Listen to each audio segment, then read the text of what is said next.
بسم الله الرحمن الرحيم الحمد لله رب العالمين الرحمن الرحيم مالك يوم الدين إياك نعبد وإياك نستعين اهدنا الصراط المستقيم صراط الذين أنعمت عليهم غير المغضوب عليهم ولا الضالين. السلام عليكم ورحمة الله وبركاته. waxaan marka koobaad aad iyo aad halkan uga mahadnaqaynaa haddii aan nahay wafdigii ku maqnaa hawsha dhammaan shacbiga Somaliland dibadda gudameedu joogaba gobolada oo dhan qaybaha mujtamaca oo dhan axsaabta mucaaradka oo siyaasadda wadaagno golayaasha dadweynaha kala nooca badan ee aqoonyahan leh ee dhalinyaro leh ee haween leh ee reermiyi leh ee reer magaalo leh ee beeraley leh taageeradii iyo wadanimadii iyo shucuurta ay u muujiyeen qadiyadooda iyo sida arrinta uga socdeen uga dagaalgaleen aad baan ugu mahadnaqaaka waftiga iyo hawshiisa waxay ila tahay in laga dherigsan yahay oo social media aad looga socday idaacadaha waxaana ugu muhiimsan waa shirkii ugu horeeyay marka laga reebo kii London 2012 oo dawladda badan isugu yimaadeen London oo ahaa kii ugu horeeyay inaga iyo Soomaaliya lagu wada hadashiyo oo uu ka soo baxay go'aanadii daba soconay ee dhaxgalka ahaa oo ugu horeeyo in bariga dhawaad kontumeeyo dawladda halka yimid laga soo saaray inay Soomaaliya iyo Somaliland yihiin laba entity ama laba dhinac oo siman dhinac walba oo iyagoo si wada hadlay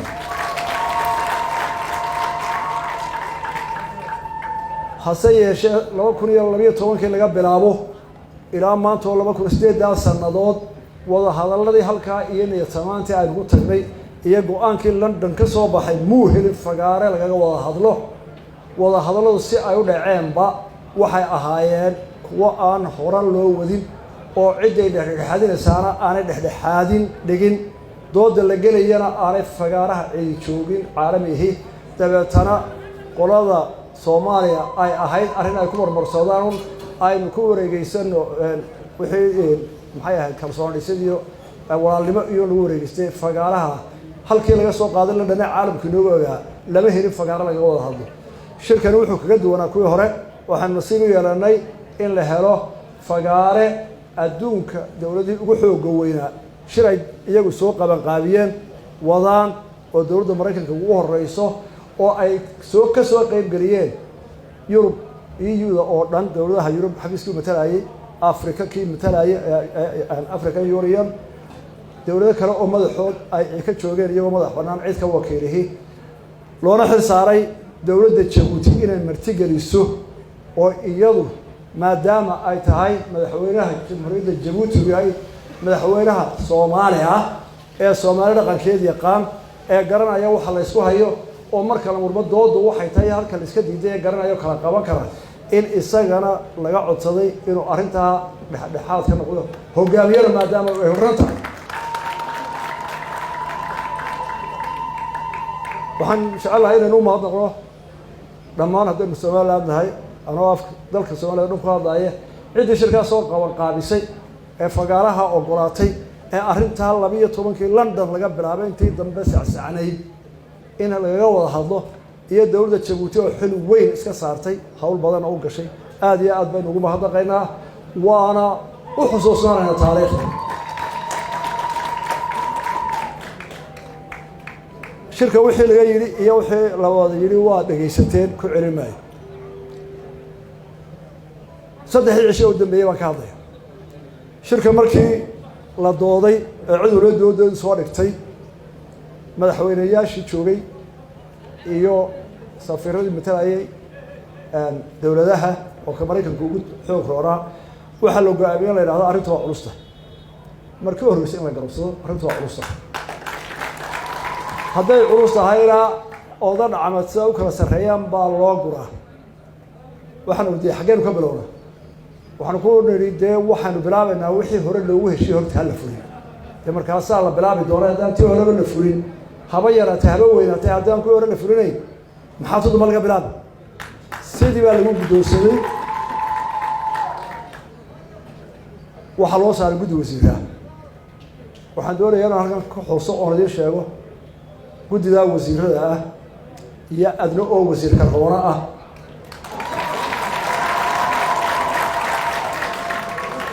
iyo maxamed biixi oo wixii uu aqoon iyo awood hayay maanta shirkaa kaga qayb galay oo isla la socday oo telefoonka lagula socday iyo wasiirada shanta halkan fadhiya maxamed biixi baa shirkaa ku jiray oo isagu Nairobi kaga jiray halkaa waxaa ka dhacay shir aad iyo aad u adag waxaa hubaala shanta halkaa fadhiya afartaa wasiiriyad saddexdii cisho dambeysay sagaalka markay bilaabaan habeenkay ugu soo horeeyaan tobankay soo baxay saacadda qadada mooyinta kale kursi baa lagu fadhiyay inta badan iyadoo la cadaysay dhiibi karayaa bannaanka iyo gudaha loo soo baxayay waayo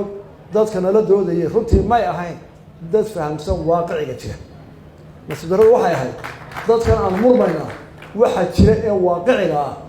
dad aad uga dhagsan may ahayn ama dareemaya halka xumaddu maraysa iyo waxa jira nasiib wanaag dagaalkaasi wuxuu socdaba kolba wax la kala boodaba kolba aniyo saleebaan waxaan odayaal noqon war baruuk hadiya degdeg meeyne inaga dan leh baruuk hadiya soo boodin aan ku celino halka ay ka soo boodeenba nasiib wanaag xalay saacad ayaa la soo boodaaday anagu xalay waa la kala kacay waa run in lagu kala baxaa waa rumoos laakiin dawladda Djibouti guntiga isha iska dhigtay madaxweynaha oo isa soo taago in ma waa la kala gar qaadanaya waa inaan soo saara communication waxa la wehelinayay dawladaha shirka waday oo qolada Mareykanka ugu weyntahay oo yiri ma waa la xalinayaa waa la eegayaa sida loo kala garnayay waa loo kala gar qaadanaya wixii ka soo baxayna waa maqasheen qodobada ah iyo waqtiga la soo qabtay markii hore ee arrintan la weydiiyay waxaan ku galnay ma doonayno shir inta la sii yimaado la salaamo walaal kala tagay haddii hawsha loo galayo si dhab ah oo mudaysan oo mid waqtigeeda la qabanayo oo ama lagu heshiiyo ama la isku diiday si dhab loo wada hadlayo diyaar baan laakiin uma baahnin tufooda ugu galaya iyo tu cid sawir lagu tusaayo iyo to abata maxay ahayd mudaharaah midna ma rabo horta shirka nuxurkiisu waa ka waanu soconayaa marka saddexda qodob ugu muhiimsan yihiin tii dhaqaalaha oo ka dhalsantiin oo soo taageen inama meesh joogo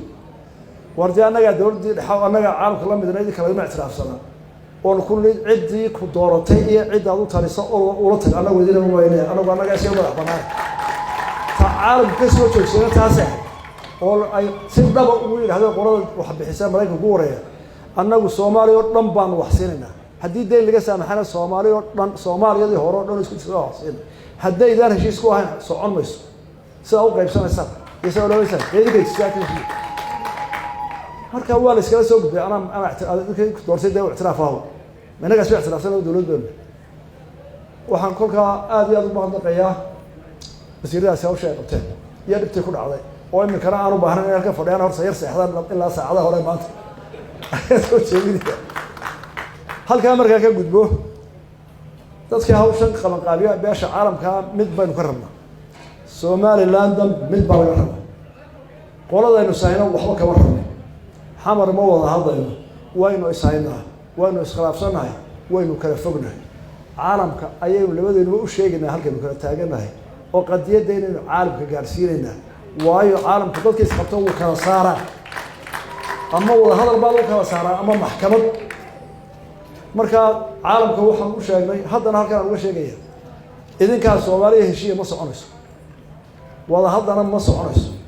waayo beesha caalamka oo Mareykanka ugu tuwaya waxaan u sheegaynaa laba dawladood istogay baan hore ikhtiyaaraya dawladdu waxa laga dudko 19 laba dawlad baan kala dhisay laba system baan kala qaaday waxaad ictiraafteen oo ictiraafkii naga dhaxeeyay siiseen oo dhaqaale naga dhaxeeyay siiseen oo barsoolkii naga dhaxeeyay siiseen qolada Soomaaliya ee marka anaga cidaan naga tagay anaguna yeeri mayno qola adintaa wada siiseen inaanu la hadalno ama u baryatayno ilaa wixii naga dhaxeeyay dhex noqoto oo ku horay horana taasaan u haddana taasaan u taagan waxaanu ku wada hadlaynaa marka la kala gar qaato marka adiga waxa kugu xiran adduunka caalamku bixinaya aanu odhanayna ka mas-uula intaa muqdisho xukumo hadduu xukumoba ayay bay ka mas-uul yihiin laakiin somaliland caalamku ka sugaysaa waxay ka mudan tahay somaliland mid baan leeyahay qaran baynuna 30 sano ayaynu somaliland qarannimada dhisay inaynu dowlad dhisano 30 sano ka horreeyana dagaal baynu ku jiray habad leh oo dumis leh oo dhibaato leh oo af leh oo xarig leh oo muran leh ilaa maalintii la isku daray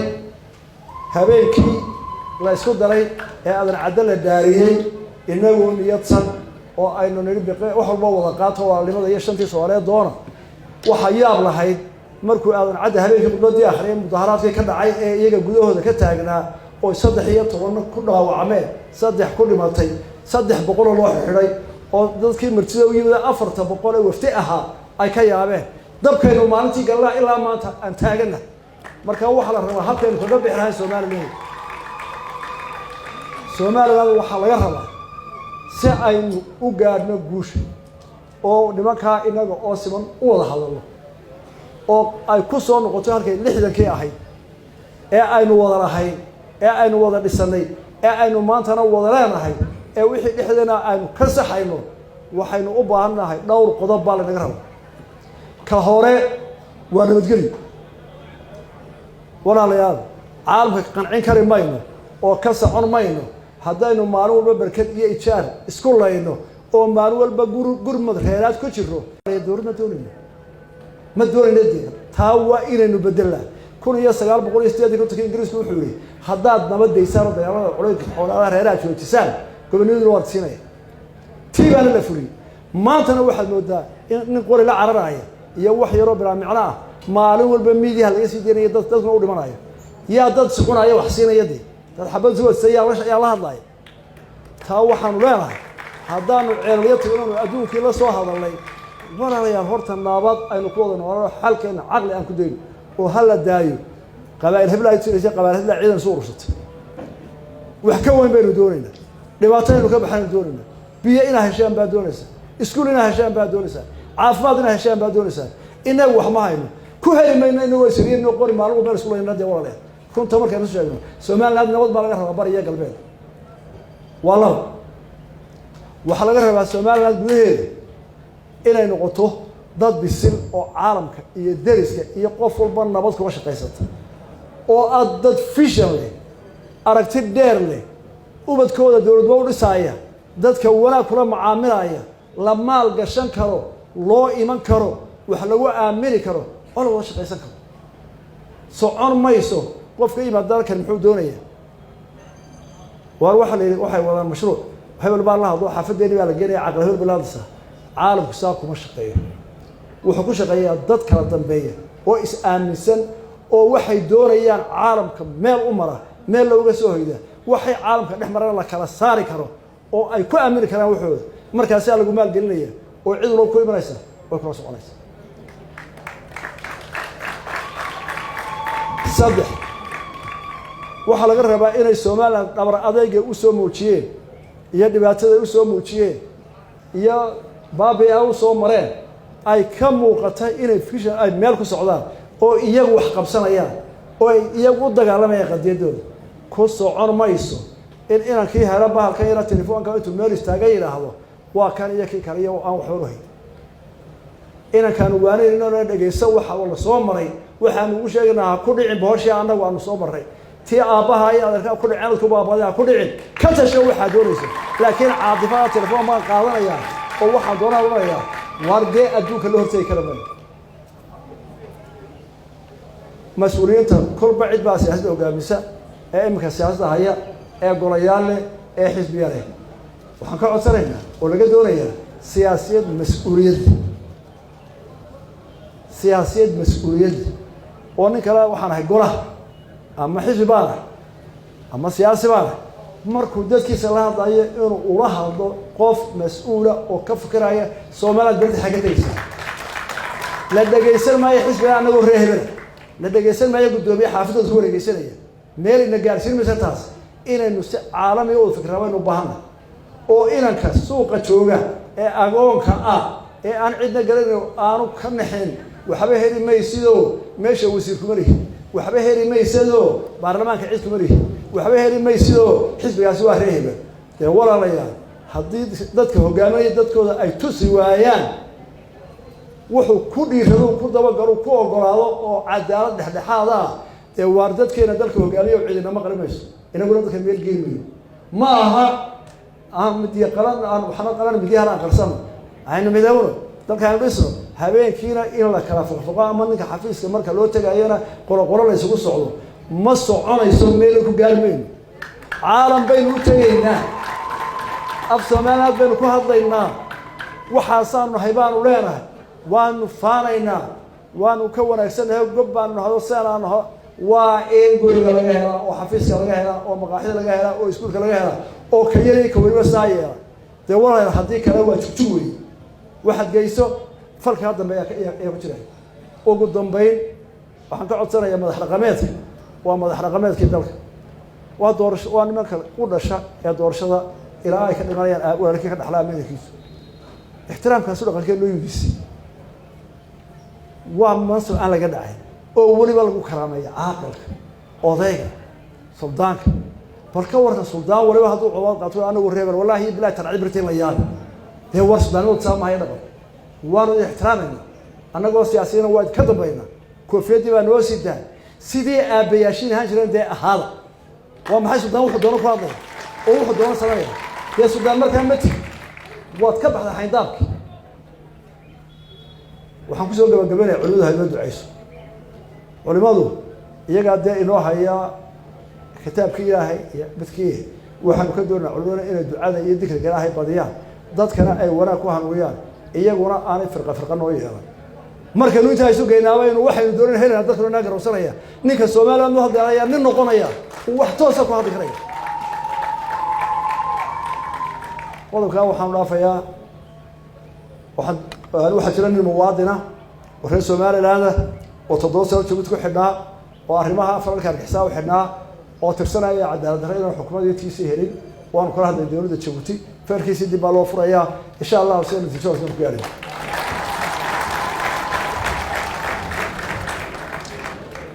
mar labaad waxaan u mahadnaqayaa cidii shirka fagaaraha noo qabatay cidii warkayga gudbisay ee dawladooda u gudbisay warkanaga qaaday iyo hadalkeeni jaanis u horeeyay mar labaad waxaan u mahadnaqayaa dawladdiina martigalsay Djibouti iyo shacbiga dadkeeda waa u ducaynaynaa ilaahay inuu barakeeyo waxaan si gaar ah ugu ducaynayaa labada xisbiya mucaaradka oo intii ay tagaynay shir walba tagaba iyagu xagga dambe lagu tajiid ka ahayd maanta inay labadaba hambaliyo iyo codba ku taageereen xisbiyada iyo guddiyaasha ma maamulayaan